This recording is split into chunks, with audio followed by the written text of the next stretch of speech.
पुरोगामी पत्रकारांची एक फार विचित्र अशी गोची झालेली आहे. गोची यासाठी की त्यांना राजकीय टीका करायची असते, भाजप मोदी संघाला विरोध करायचा असतो, पण हे करत असताना ते कळत न कळत म्हणा का मुद्दाम म्हणा, आता काही कळायला मार्ग नाही की ते देशविघातक आणि देशविरोधी गोष्टींनाच पाठिंबा द्यायला लागले. कुमार केतकर जेव्हा राज्यसभेमध्ये जे बोलले त्याच्या बाबतीतला आपण एक व्हिडिओ पूर्वी केला होता. विजय चोरमारे ह्या पत्रकारांनी ज्या पद्धतीनं मॅक्स महाराष्ट्रावरती सध्या महाराष्ट्रामध्ये जे काही सगळे राजकीय उलथापालथ चालू आहे त्याच्याबद्दल लिहिलं होतं. आता ही तिसरी वेळ अशी आहे की जेव्हा ह्या पत्रकारांनी असे काही मुद्दे विचित्रपणे समोर आणलेले आहेत की त्याच्या नुसता राजकीय विरोध किंवा एखाद्या सामाजिक चळवळीच्या बाबतीतलं राजकीय चळवळीच्या बाबतीतलं वेगळं मत इथपर्यंत मर्यादित नाही येते. देशाची सीमा ओलांडून तुम्ही परदेशातल्या आपल्या लोकशाहीला घातक अशा, आपल्या लोकशाहीला विघातक ठरणाऱ्या अशा बाबींचं कळत नकळत समर्थन करायलात हे मोठं आश्चर्यकारक आहे आणि चिंतनीय आहे. विजय चोरमारे यांनीच आपल्या फेसबुक पोस्टवरती एक असा उल्लेख केला लिहित असताना की त्याच्यामध्ये दोन संदर्भ आहेत. आत्ताचं हे जे प्रकरण चालू आहे त्याच्याशी ते निगडीत आहे आणि यापूर्वीचं भीमा कोरेगावचं जंगलीचं जे प्रकरण झालं त्याच्याशी आहे.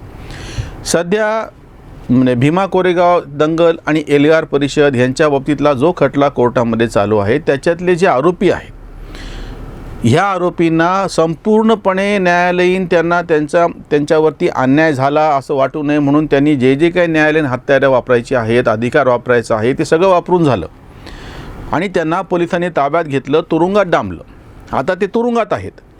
याच्यापैकी एक आरोपी रोना विल्सन याचा वकील त्यांनी अशी मागणी केली की माझ्या अशिलाच्या विरोधातला त्याचा जो लॅपटॉप आहे त्याचा जो तुम्ही डाटा सगळा गोळा केलेला आहे, तुमच्याकडे जप्त केलेला आहे, तो मला क्लोनिंग करून द्या, मी माझ्यासाठी पाहिजे आहे म्हणून त्यांनी तो मागून घेतला.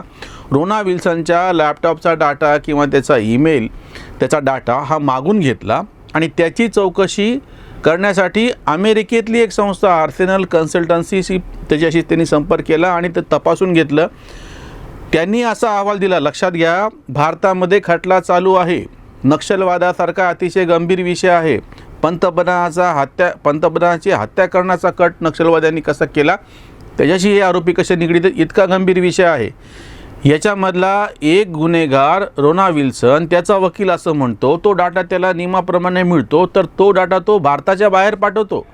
तिथली ही कन्सल्टन्सी हे तपासते आणि सांगते की ह्याच्यावरती जे आरोप केलेले आहेत जो ह्याच्या हॅकर्सनी हे ताब्यात घेतलेलं आहे आणि ह्याच्यामध्ये चूक पद्धतीनं बाकीची माहिती भरलेली आहे, त्याच्यामुळे ह्याच्यावरती ज्या आरोपाच्या आधारावरती गुन्हा दाखल केलेला आहे त्या आरोपाची ही सगळी माहिती बनावट आहे, खोटी आहे असा त्यांनी अहवाल दिला अमेरिकेतल्या एका संस्थेनं. की लगेच वॉशिंग्टन पोस्टसारखे की जे कायम टपलेलेच आहेत भारतामधल्या लोकशाही विरोधी घटनांच्या बाबतीमध्ये किंवा भारतामध्ये काहीतरी अस्वस्थता व्हावी किंवा भारतामध्ये कुठल्याही कारणानं दंगल उसळत असेल तर त्याच्यावरती आवर्जून लिहितात.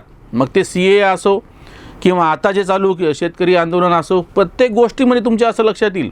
त्या वॉशिंग्टन पोस्टनी मागच्या महिन्यामध्ये 10 फेब्रुवारीची गोष्ट आहे याच्यावरती लेख लिहिला की ज्या आरोपीला तुम्ही भारतामध्ये त्याच्यावरती खटला चालू आहे, जो तुरुंगात आहे, हे मानवाधिकाराचं कसं हनन आहे, त्याच्यावरती पुरावे कसे खोटे आहेत.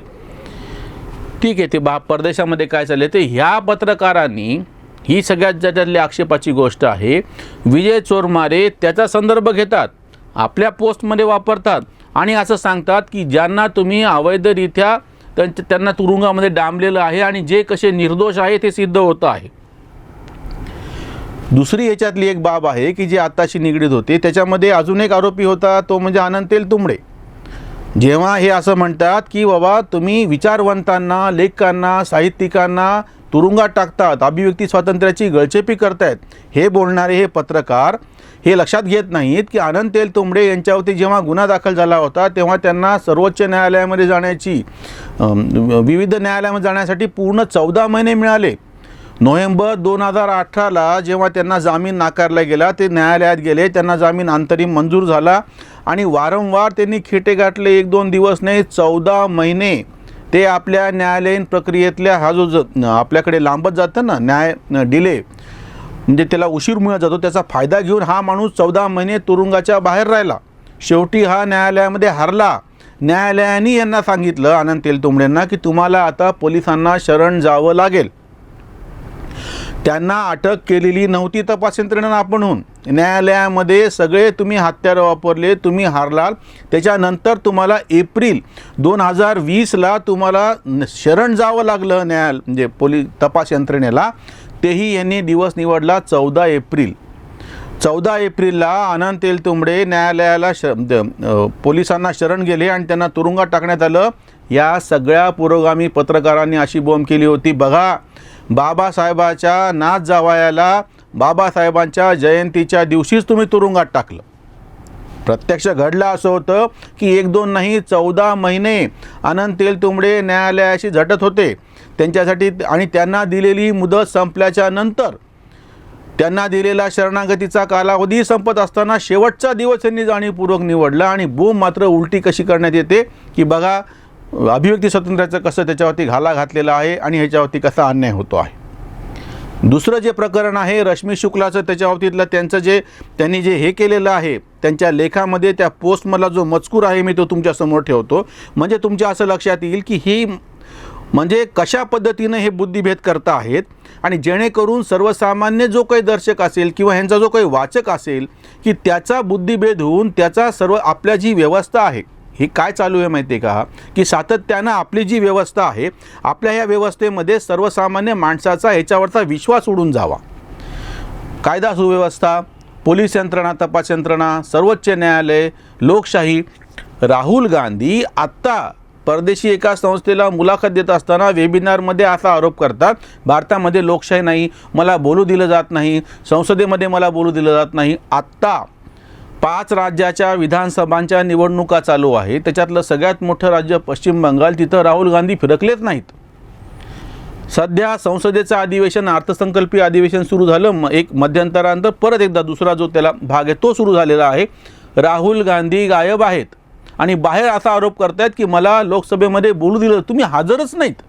आणि त्याच्या वक्तव्यावरून हे जे बाकीचे सगळे पत्रकार आहेत पुरोगामी, ते असं म्हणतात की भारतामध्ये अभिव्यक्ती स्वातंत्र्य कसं नाही आहे, भारतामध्ये मानवाधिकारांचं हनन कसं केलं जातं. आणि हे सगळे जे मानवाधिकार कार्यकर्ते आहेत, विचारवंत आहेत, बुद्धिवंत आहेत, कलावंत आहेत, यांना कसं तुरुंगात डाबल्या जातं.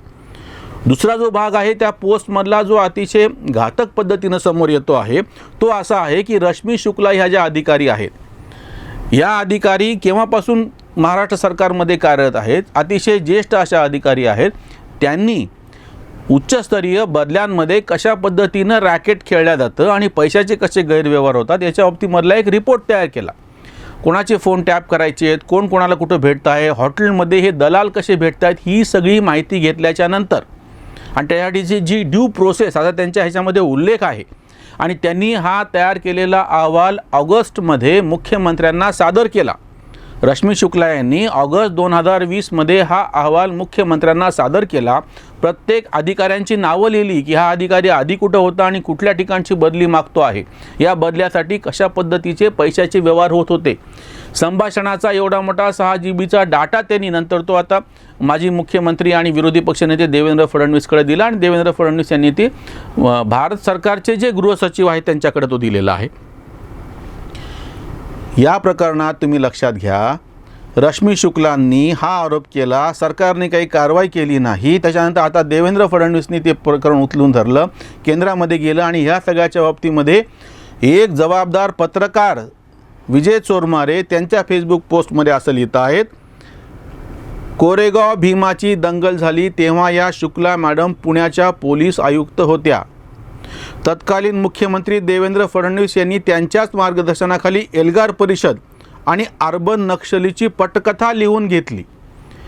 हा आरोप आत्ता हे करतायत की जेव्हा हे ज्या सरकारचे बाजू घेत आहेत त्या सरकारचं बोलून हे केव्हा याची चौकशी करू शकले असते. संभाजी भिडे आणि मिलिंद एकपोटे यांना क्लीन चिट दिली. शुक्ला यांची स्क्रिप्ट पुढे के व्यंकटेश या त्यांच्याच वैचारिक भावंडाने पुढे नेली आणि अनंत तेलतुंबडे यांच्यासह देशभरातील अनेक विचारवंतांना अटक केली. बरं, जेव्हा आपण असं म्हणू की बाबा तुम्ही ही गोष्ट तुमच्या जवळचे म्हणून जे तिथं जाणते राजे आणि बाकीचे लोक सत्तेवरती बसलेले आहेत किंवा त्यांनीच हे सरकार घडून आणलेलं आहे, त्या शरद पवारांसारख्यांना का नाही सांगितली? त्याच्या बाबतीतली एक आठवण नावानिशी लिहिलेली आहे विजय चोरमारे यांनी. दरम्यान माझ्या स्मरणानुसार 26 डिसेंबर 2019 रोजी सायंकाळी रश्मी शुक्ला यांनी शरद पवार यांची सिल्वर ओक निवासस्थानी भेट घेतली. कोरेगाव भीमा दंगल आणि एल्गार परिषदेचा कसा संबंध आहे, अर्बन नक्षल प्रकरण कसे घातक आहे वगैरे पवारांना पटवून देण्याचा प्रयत्न केला. शरद पवार यांनी सगळे माहीत असतानाही सुमारे तासभर त्यांचे ऐकून घेतले. त्यानंतरही महाराष्ट्र सरकारने फेरतपासाच्या दृष्टीने कारवाई सुरू ठेवली. तेव्हा फडणवीस आणि कंपनी बिथरली. फेरतपासात शुक्ला व्यंकटेशम यांचे कुभांड उघड होईल आणि देवेंद्र फडणवीस यांनी फिरवलेले चक्र उलटे फिरेल या भीतीने फडणवीस यांनी दिल्लीला साथ घातली आणि अचानक तपास NIAने ताब्यात घेतला.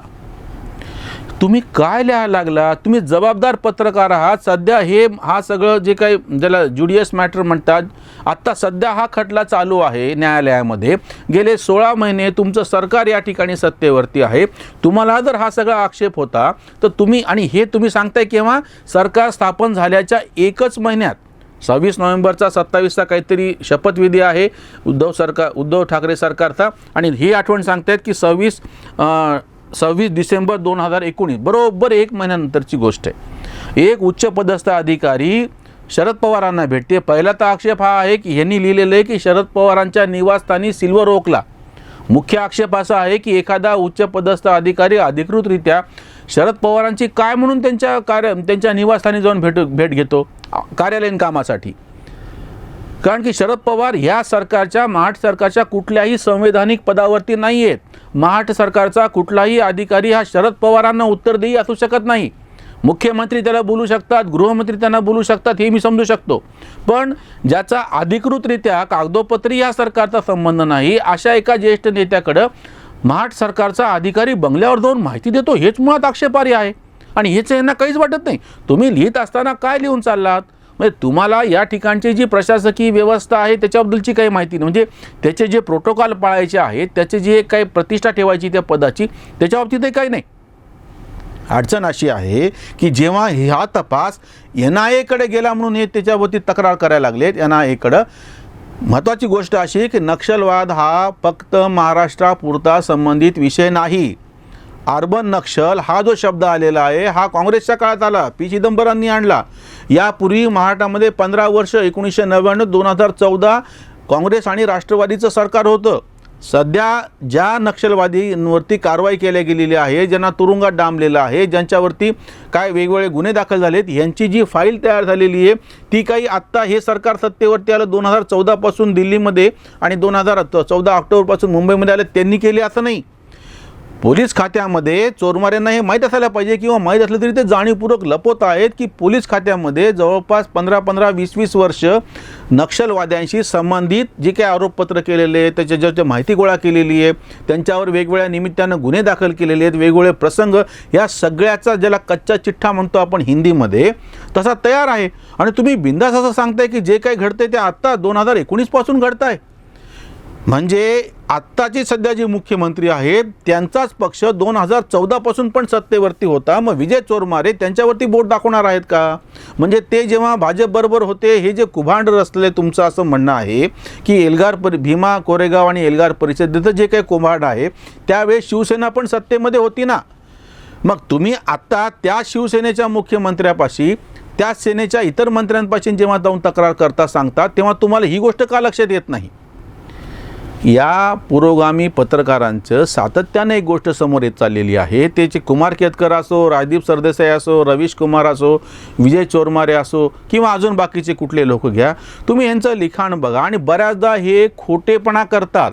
म्हणजे एखाद्या परदेशातल्या संस्थेचं ज्याला काही कुठलीही त्याची विश्वासार्हता नाही किंवा माहिती नाही, किंवा राहुल गांधीसुद्धा अशा बाहेरच्या कुठल्या तरी संस्थेचा हवाला देऊन सांगतात की भारतामध्ये लोकशाही कशी नाही, गळचेपी कशी होती, हे पण हे आवाज करून हे सांगायला लागले. म्हणजे गेले 6 वर्षांमध्ये तुम्हाला तर आठवत असेल की रवीश कुमार यांनी तेव्हा तक्रार केली होती 15 मध्ये माझी नोकरी कशी जाणार आहेत. आज 6 वर्ष झाले अजून रवीश कुमारची नोकरी चालू आहे. हे जोपर्यंत नुसती टीका करतायत तोपर्यंत त्याची दखल घ्यायची फारशी गरज नव्हती.